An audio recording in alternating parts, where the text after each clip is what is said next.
Friends, Radhe Radhe. Welcome to SRP edu Adda. मैं सोमा आप सभी का इस चैनल पर स्वागत करती हूँ। आज के इस वीडियो में हम LIS MCQ सीरीज़ 1 के पार्ट 6 को डिस्कस करने वाले हैं। पिछले वीडियो में हमने पार्ट 5 तक देखा था। अब तक हमने टोटल 50 क्वेश्चन को डिस्कस कर लिया है। तो आज के वीडियो में हम क्वेश्चन नंबर 51 से स्टार्ट करने वाले हैं। जिन्होंने भी पिछले वीडियो को नहीं देखी है वो प्लीज़ जाकर के पिछले वीडियो को देखिए और आप वीडियो को पूरा देखा कीजिए। कुछ लोग हैं जो वीडियो को स्टार्टिंग कुछ पार्ट देखते हैं, उसके बाद फिर स्किप करके लास्ट पार्ट पे चले जाते हैं। तो ऐसा ना क्या कीजिए, पूरी की पूरी वीडियो देखिए, क्योंकि वीडियो में कराई गई सारी क्वेश्चंस जो है वो इक्वली इंपॉर्टेंट है आपके आने वाली LIS एग्ज़ाम के पॉइंट ऑफ व्यू से। ठीक है, तो चलिए आज की वीडियो को हम स्टार्ट करते हैं।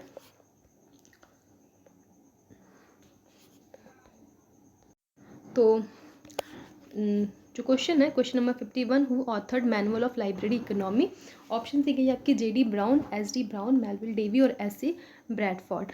तो मैनुअल ऑफ लाइब्रेरी इकोनॉमी ये जो बुक है ये किनके द्वारा लिखी गई है? तो ये जो बुक है ये JD ब्राउन द्वारा लिखी गई है।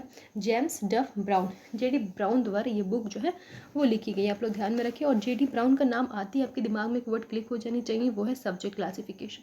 सब्जेक्ट क्लासिफिकेशन एक लाइब्रेरी क्लासिफिकेशन है।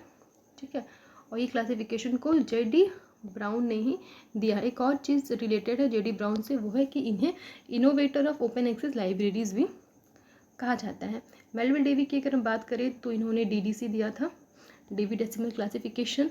और स्कैटफोर्ड की अगर हम बात करें तो इन्होंने लॉ ऑफ स्कैटरिंग दी थी। ठीक है, स्कैटरिंग दिया था 1934 पे। ठीक है, और SD ब्राउन ये कोई नहीं है, लाइब्रेरी से रिलेटेड इनका कोई रिलेशन नहीं है। तो नेक्स्ट क्वेश्चन अगर हम देखें तो है the major part of the special library budget is spend on. तो जो स्पेशल लाइब्रेरी की जो बजट होती है उनकी मैक्सिमम पार्ट जो है किस पर्पज़ के लिए इन्वेस्ट की जाती है? पहला बिल्डिंग बनाने के लिए, दूसरा पीरियोडिकल परचेज करने के लिए, तीसरा फर्नीचर वगैरह बाय करने के लिए या बुक्स के लिए। तो जो आंसर है वो हो जाएंगी आपकी जो स्पेशल लाइब्रेरी होती है वहाँ पे जो मैक्सिमम जो होता है आर्टिकल्स वगैरह, जर्नल्स वगैरह वहाँ पे ज़्यादा यूज़ की जाती है। तो स्पेशल लाइब्रेरी का जो मैक्सिमम पार्ट होता है बजट का वो पीरियोडिकल्स को परचेस करने में, या फिर ई जर्नल है तो उनके सब्सक्रिप्शन को बाय करने के लिए ये चीज़ ज़्यादा मोर इन्वेस्ट की जाती है। तो आपका जो राइट आंसर है वो हो जाएगा periodicals. Option B is the right answer. Question number 53, the delivery of book was enacted in the year. Option A है 1951, बी है 1954, सी है 1964, डी है 1867। तो डिलीवरी ऑफ बुक्स जो है वो किस ईयर इनेक्ट की गई थी? तो ये जो है 1954 में इनेक्ट की गई थी। और यहीं अगर आपके क्वेश्चन में न्यूज़पेपर ऐड कर दी जाए, न्यूज़पेपर, ठीक है, एक्ट, अगर ये न्यूज़पेपर को सॉरी ऐड कर दी जाए, delivery of book and newspaper act, तो ये वाली जो है 1956 में इनेक्ट की गई, 1956 में इनेक्ट की गई थी, ठीक 2 साल के बाद। तो 1954 के बाद जो इसकी अमेंडमेंट हुई थी 1956 में, वहाँ उसमें जो उस अमेंडमेंट में न्यूज़पेपर को ऐड कर दिया गया था। डिलीवरी ऑफ बुक एक्ट है क्या?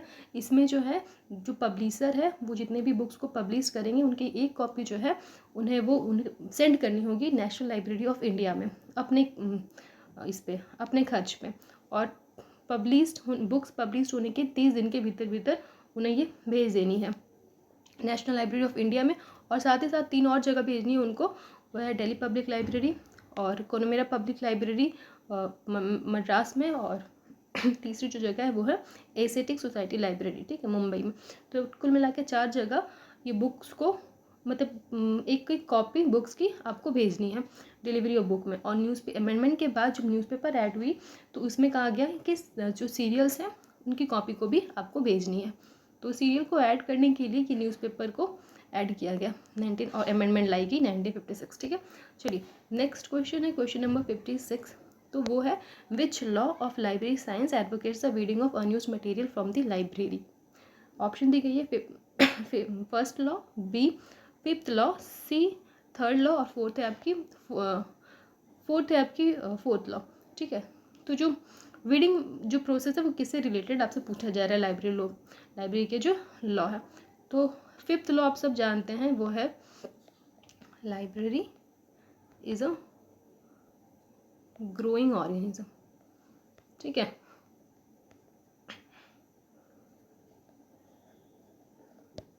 लाइब्रेरी एक ग्रोइंग ऑर्गेनिज्म है। लाइब्रेरी को ग्रोइंग ऑर्गेनिज्म कहा गया है यहाँ पे। जो लाइब्रेरी है अकॉर्डिंग टू रंगनाथन, वो जो है एक डायनेमिक इंस्टीट्यूट है। ठीक है, बजाय कि वो स्टैटिक ना होकर कि वो एक डायनेमिक है, क्योंकि जो इन्फॉर्मेशन है वो डेली जनरेट होती है। बहुत सारे ह्यूज नंबर ऑफ इन्फॉर्मेशन जो है वो डेली जनरेट होती है। इन्फॉर्मेशन जनरेट होती है तो जो लाइब्रेरी के जो रिसोर्सेज होते हैं वो नए नए डेवलप होते हैं, नए नए क्रिएट होते हैं। इसी हिसाब से जो लाइब्रेरी है वो भी ग्रो कर रही है।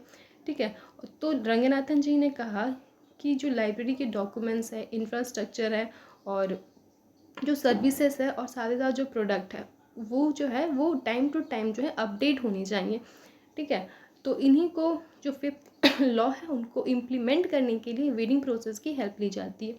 वीडिंग प्रोसेस में क्या होता है कि जितने भी पुराने डॉक्यूमेंट्स हैं जो कि अनयूज्ड हैं या फिर आउटडेटेड हो गए हैं या फिर फट गए हैं, मतलब डैमेज्ड हो गए, उन सारे बुक्स को हम लोग रिमूव कर देते हैं लाइब्रेरी से। क्योंकि लाइब्रेरी में जो होता है एक स्पेस फैक्टर होता है, उतनी जगह तो खैर अभी के समय में तो इलेक्ट्रॉनिक डॉक्यूमेंट्स आ गई है, पर उस समय जो है लाइब्रेरी स्पेस बहुत ज़्यादा इंपॉर्टेंट रोल प्ले करता था, क्योंकि इतने सारे डॉक्यूमेंट्स हैं उनको रखने के लिए भी स्पेस की ज़रूरत होती है।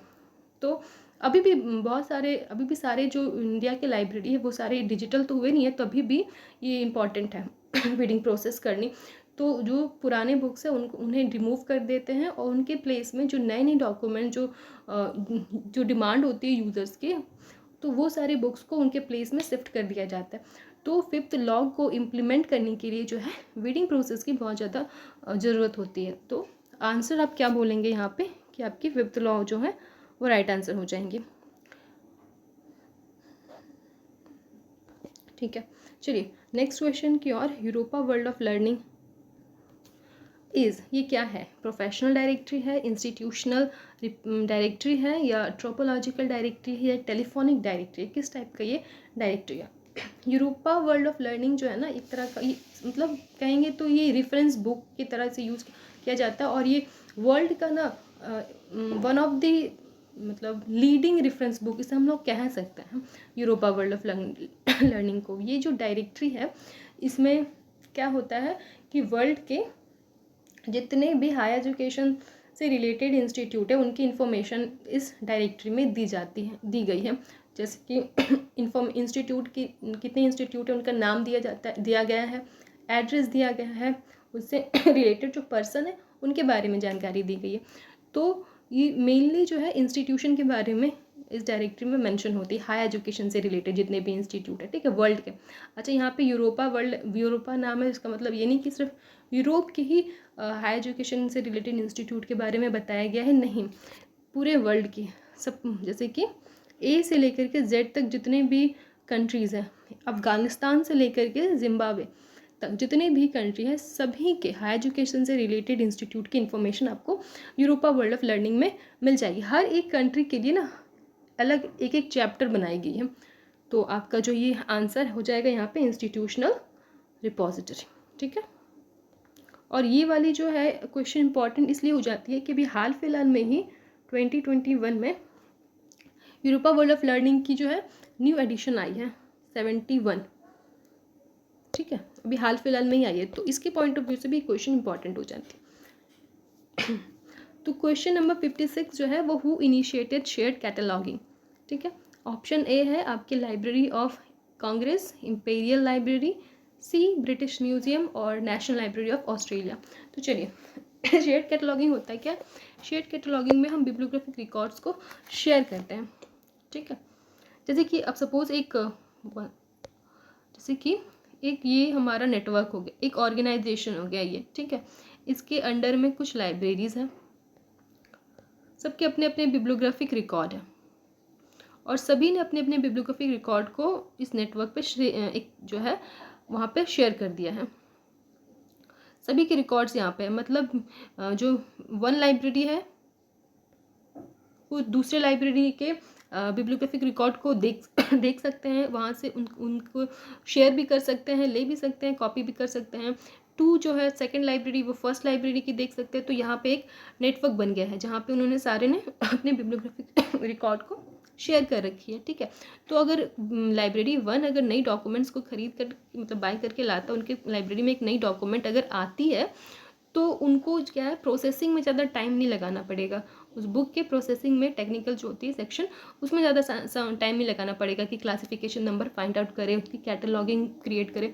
वो डायरेक्टली इस नेटवर्क से देखेगा कि इस टाइप का बुक्स की बिब्लियोग्राफिक रिकॉर्ड है कि नहीं। अगर है तो वो वहाँ से डायरेक्टली कॉपी करके अपने जो सिस्टम है वहाँ पे वो सेट कर सकता है, डाउनलोड कर सकते हैं।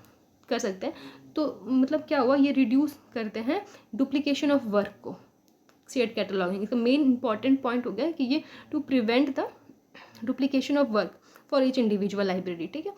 तो ये हो गया इस टाइप का सेंट्रल शेयर्ड कैटलॉगिंग जो है वर्क करता है, ठीक है। और जो शेयर्ड कैटलॉगिंग है, ये इसकी शुरुआत सबसे पहले कहाँ पे हुई थी, तो जो है कि ये लाइब्रेरी ऑफ कांग्रेस है, यहाँ पे शुरुआत हुई थी, ठीक है। एक और बात यहाँ पे आप जान कर रखिए कि एक पर्सन है जिनका नाम है एंटोनी पनीजी। एंटोनी पनीजी नाम के एक पर्सन है। ये जो है ब्रिटिश जो म्यूजियम है वहाँ के ये कीपर है, ठीक है। इन्होंने जो है फर्स्ट टाइम ये शेयर्ड कैटलॉगिंग के कंसेप्ट को बताया था, ठीक है। एंटोनी पनीजी ब्रिटिश म्यूजियम से ही रिलेटेड है, बट शेयर्ड कैटलॉगिंग की जो शुरुआत सबसे पहले लाइब्रेरी ऑफ कांग्रेस ने की थी। तो यहाँ पे राइट आंसर ए हो जाएगा। Question number 57, who propagated the demand and supply theory of book. Option दी गई है आपके S R Ranganathan, B Melvil Dewey, C Adam Smith और डी मैकॉल्विन। तो books demand and supply theory of books जो है ये रिलेटेड है बुक सिलेक्शन से, ठीक है। जो लाइब्रेरी की बुक सिलेक्शन से रिलेटेड है ये demand and supply theory of book. जो मैकॉल्विन जी ने एक बुक राइट की थी, उस बुक का नाम है theory of book selection for the theory of book selection, ठीक है, फॉर द पब्लिक लाइब्रेरी। इन्होंने ये बुक लिखी थी और इसी बुक में मेंशन है demand and supply theory of book के बारे में। तो किन्होंने प्रोपेगेट किया था demand and supply theory of book? तो मैकॉल्विन ने, ठीक है। और अगर हम ऐसा रंगनाथन जी का बात करें तो उन्होंने भी बुक सिलेक्शन पे एक बुक पब्लिश की थी। उस बुक का नाम है बुक सिलेक्शन, उस बुक का नाम है लाइब्रेरी बुक सिलेक्शन, ठीक है, लाइब्रेरी बुक सिलेक्शन, जिन्हें उन्होंने पब्लिश किया था 1952 में और रीप्रिंट हुई थी ये 1990 में। इन्होंने लाइब्रेरी बुक सिलेक्शन एक बुक दिया था जिसमें उन्होंने बताया है कि कैसे फर्स्ट लॉ, सेकंड लॉ और थर्ड लॉ लाइब्रेरी साइंस के हेल्प करते हैं बुक सिलेक्शन में। और मेलविल डेवी की अगर हम बात करें तो इन्होंने भी एक कोटेशन दिया था कि the best reading for the largest number of the least cost, the best reading for the largest number at the least cost. मतलब जितने भी आपके पास अमाउंट है उसी अमाउंट से आप बेस्ट डॉक्यूमेंट को परचेस करो ताकि मैक्सिमम नंबर ऑफ यूज़र जो है उसकी बेनिफिट ले सकें। तो इस टाइप की स्ट्रैटेजीज़ को यूज़ किया जाना चाहिए बुक सिलेक्शन के लिए। और फेमस जब बुक सिलेक्शन की बात हो और ड्रूरी जो है उनका चर्चा ना हो तो ये कैसे हो सकता है। फ्रांसिस ड्रूरी जो है, फ्रांसिस ड्रूरी जी की कब चर्चा ना हो तो फिर उन्होंने भी प्रिंसिपल दिया था जिसे कहते हैं book selection principle. Book selection principle, ये जो उन्होंने ये बुक राइट की थी प्रिंसिपल, और ये 1930 में ये बुक पब्लिश हुई थी, ठीक है। और इनके अंडर में इन्होंने कहा था कि provide right book to the right user at the right time, मतलब कि यूज़र्स को सही समय पे सही बुक देना चाहिए, ठीक है। तो ये कंसेप्ट ड्रूरी ने दिया था। तो इसका आंसर आप लोग देख लिए, ऑप्शन डी होगी। चलिए बढ़ते हैं नेक्स्ट क्वेश्चन की ओर। क्वेश्चन नंबर 56 जो कि है CDS ISIS was first introduced by. Option A है DRTC, बी जो है यूनेस्को, सी है CSIR और डी है IBM। तो जो CDSIS है ये एक तरह का software, information storage and retrieval type का ये सॉफ्टवेयर है, ठीक है, एक सिस्टम है। और इसकी जो है फर्स्ट इंट्रोड्यूस्ड किन्होंने किया था, तो ये यूनेस्को ने किया था इनका फर्स्ट यूज्ड, ठीक है।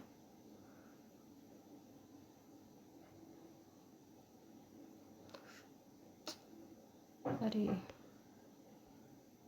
तो इनका जो फर्स्ट यूज़ है ये किन्होंने किया था, यूनेस्को ने किया था इनका फर्स्ट यूज़, ठीक है। तो और कई बार एग्जाम में पूछा गया है कि जो CDSIS का फुल फॉर्म क्या होता है, तो आप लोग याद रखें कि इसका जो फुल फॉर्म होता है वो होता है कंप्यूटराइज्ड डॉक्यूमेंटेशन